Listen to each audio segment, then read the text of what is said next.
बिस्मिल्लाहिर्रहमानिर्रहीम। अस्सलाम वालेकुम स्टूडेंट, उम्मीद करती हूँ कि आप सब खैरियत से होंगे। कंप्यूटर साइंस का हमारा ये लेक्चर है। Your computer teacher Iqra Khan. Chapter number 8 हमने स्टार्ट किया हुआ है, जो कि हमारा है गेटिंग स्टार्टिंग विद सी, कि हमने सी लैंग्वेज को देखना है कि सी लैंग्वेज बेसिकली क्या होती है। तो सबसे पहले हमने लैंग्वेज के बारे में पढ़ा था कि लैंग्वेज क्या है, क्यों हमें ज़रूरत पड़ती है। तो हमने जब भी हमने कोई एप्लीकेशन सॉफ्टवेयर बनाना होता है तो उसके लिए हम कोडिंग करते हैं, मीन उसके लिए हम प्रोग्राम्स को लिखते हैं। तो जब हमने प्रोग्राम्स को लिखना होता है तो हम उसके लिए किसी लैंग्वेज को यूज़ करते हैं। डिफरेंट प्रोग्राम्स या एप्लीकेशन सॉफ्टवेयर, जितने भी हम सॉफ्टवेयर बनाते हैं, एप्लीकेशंस हैं, वो गेम्स हैं, जो भी हैं, वो सारे के सारे किसी ना किसी लैंग्वेज को हम यूज़ करते हुए लिखते हैं। तो लैंग्वेज की हमारे पास 2 टाइप थी। फर्स्ट थी हमारे पास लो लेवल लैंग्वेज, जो कि हमारे कंप्यूटर के लिए समझना आसान होती है और हम इंसानों के लिए डिफरेंट होती है। तो सेकंड हमारी थी हाई लेवल लैंग्वेज। तो हाई लेवल लैंग्वेज जो इंसानों के लिए समझना आसान होती है, लेकिन कंप्यूटर उसे डायरेक्ट नहीं समझता। जितने भी हमारे एप्लीकेशन सॉफ्टवेयर हैं, सिस्टम सॉफ्टवेयर हैं, सारे के सारे हाई लेवल लैंग्वेज में लिखे जाते हैं, क्योंकि सॉफ्टवेयर इंसान खुद लिखता है, इसलिए वो हाई लेवल लैंग्वेज में लिखता है। पिछले लेक्चर में हमने हाई लेवल लैंग्वेज को देखा था, उसकी एग्जांपल्स देखी थी, कौन कौन सी हाई लेवल लैंग्वेज थी। उसमें सी था, C++, जावा थी हमारे पास, Pascal, COBOL. Mean different applications को बनाने के लिए हम डिफरेंट लैंग्वेज को यूज़ करते हैं। आज हमने करैक्टरिस्टिक देखनी है सी लैंग्वेज की। कौन कौन सी करैक्टरिस्टिक हैं बेसिकली। सबसे पहले है easily to learn, easy error detection, understanding syntax, deep hardware knowledge required, machine independence, more programmers and shorter programs. हम बारी बारी इसे डिस्कस करेंगे। सबसे पहले हमारे पास है ईजीली टू लर्न, कि जो हाई लेवल लैंग्वेज होती है, हमें पता है ये इंसानों के नज़दीक होती है, कि मतलब ये लैंग्वेज इस सिंटैक्स में लिखी होती है कि जिसे हम इजीली अंडरस्टैंड कर सकते हैं। तो इसीलिए हाई लेवल लैंग्वेज हमारे लिए इजीली टू लर्न होती है, कि जब भी ये कोई लैंग्वेज लिखी हुई है, मीन अगर हमने कोई भी हमें प्रोग्राम्स मिलता है, किसी दूसरे पर्सन ने लिख के दिया है, तो हम उसे अंडरस्टैंड कर सकते हैं कि वो ऐसी लैंग्वेज होगी कि अगर हमने उसको नहीं भी बनाया, लेकिन हम उसकी जो इंस्ट्रक्शन है, उसमें जो कमेंट्स दिए होंगे, हम उनको पढ़ के हम इजीली इसे समझ सकते हैं कि ये प्रोग्राम किस मकसद के लिए बनाया गया है। These instructions are similar to English like language, same English जैसी इसकी इंस्ट्रक्शन होती हैं। These are easier to learn.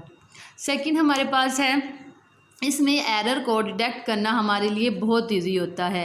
High level language are easier to read and modify, क्योंकि जब हम उसे इजीली टू लर्न कर रहे हैं, सीखना हमारे लिए आसान है, तो उसको हम अगर कोई प्रोग्राम्स पहले से बना हुआ है तो हम उसको रीड भी कर सकते हैं, और अगर उसमें कोई एरर है तो हम इजीली उसका एरर भी फाइंड करते हैं।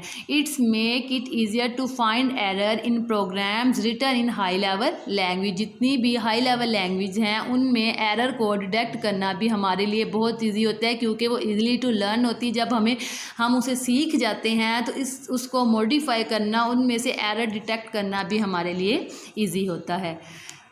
नेक्स्ट हमारे पास इसमें है स्टैंडर्डाइज सिंटैक्स। जो इसका सिंटैक्स होता है वो बेसिकली स्टैंडर्डाइज होता है, कि उसका कोई ना कोई स्टैंडर्ड होता है, उसका कोई मीनिंग होता है। These syntaxes of high level language is standardised. These language describe the well defined way of writing program. जितनी भी हाई लेवल लैंग्वेज हैं, हर लैंग्वेज ने अपना एक सिंटैक्स डिस्क्राइब किया होता है। उस सिंटैक्स को देखते हुए हम अपने प्रोग्राम्स को लिखते हैं। जैसे एग्जांपल की बात करें हम सी लैंग्वेज, तो हमने अपनी स्क्रीन के ऊपर कोई आउटपुट शो करवानी है, उसके लिए हम कीवर्ड प्रिंट एफ यूज़ करेंगे। वो स्टैंडर्डाइज्ड है कि जब भी हमने कोई आउटपुट दिखानी है तो उसके लिए हम प्रिंट एफ यूज़ करेंगे। उसका सिंटैक्स है। हर लैंग्वेज का सिंटैक्स डिफरेंट होता है। हम एक लैंग्वेज का सिंटैक्स किसी दूसरे लैंग्वेज में यूज़ नहीं करते, एरर क्रिएट हो जाता है। जितनी भी लैंग्वेज होती है, हर लैंग्वेज ने अपना सिंटैक्स डिस्क्राइब किया होता है, अपना प्रोग्राम्स लिखने का तरीका दिया होता है। Different organisation work to determine the standard syntax of these language.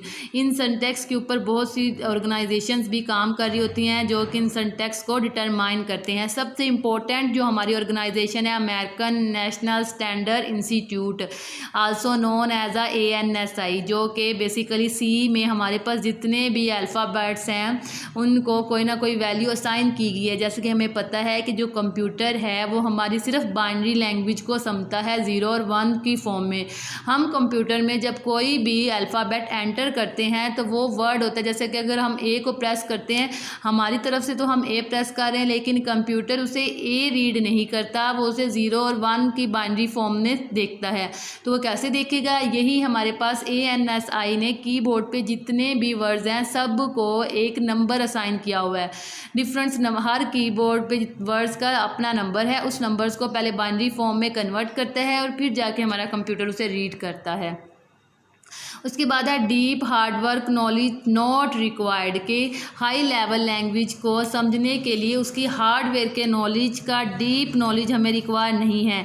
अगर किसी को उसका थोड़ा बहुत भी मतलब उसकी थोड़ी सी भी इंफॉर्मेशन मालूम है तो वो क्या करेगा, उसको रीड कर सकता है, उस पर काम कर सकता है। This language not required to deep knowledge of hardware over machine architectures.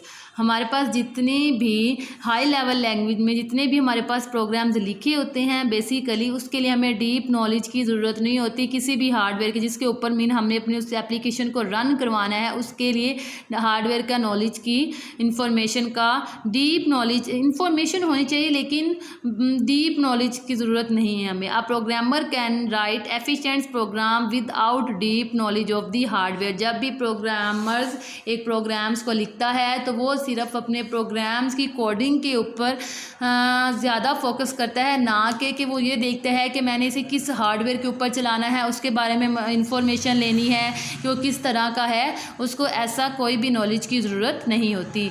He can concentrate on solving the problem rather than concerning the human machine interactions. वो सिर्फ ज़्यादा कंसर्न करता है कि ये ह्यूमन मशीन किसी भी इंसानी मशीन के साथ इंटरेक्ट करे।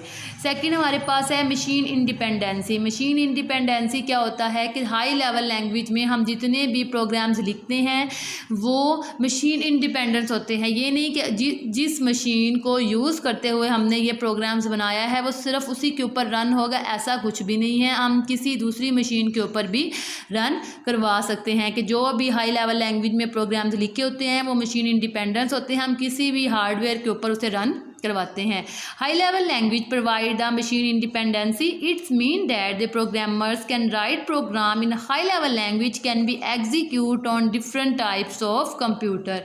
वो किसी भी कंप्यूटर्स के ऊपर उसे एग्जीक्यूट करवा सकते हैं। For example the program written in a C language can be execute on Intel processor के ऊपर भी हो जाएगा एंड मेट्रोला प्रोसेसर के ऊपर भी एग्जीक्यूट हो जाएगा। मोर programmers Programming in low-level language is very difficult, but high-level language is easily to learn. It encourage more people to learn this language क्योंकि हमारे लिए इसे लर्न करना आसान होता है, इसलिए ये इनकरेज करते हैं कि बहुत ज़्यादा लोग इसको सीखें। So many programmer of high-level language are available. सबसे लास्ट हमारे पास है शॉर्टर प्रोग्राम्स। शॉर्टर प्रोग्राम का मतलब है कि जब हम हाई लेवल लैंग्वेज में प्रोग्राम्स को लिखते हैं तो उसकी जो इंस्ट्रक्शंस ऑफ लाइंस होती हैं वो कम होती हैं। अगर हम उसका कंपैरिजन लो लेवल लैंग्वेज के साथ करें तो उसकी इंस्ट्रक्शंस ऑफ लाइन बहुत ज़्यादा होती है। हाई लेवल लैंग्वेज में जो हम प्रोग्राम्स लिखते हैं वो मेमोरी में स्टोरेज बहुत कम लेता है, जबकि अगर हम लो लेवल लैंग्वेज में प्रोग्राम्स को लिखते हैं तो वो मेमोरी में स्टोरेज बहुत ज़्यादा लेते हैं। तो ये हमारे पास कुछ हाई लेवल लैंग्वेज की करैक्टरिस्टिक थी कि क्यों high level language low level language से बेटर है। तो आज का हमारा टॉपिक यही है। अल्लाह हाफिज़।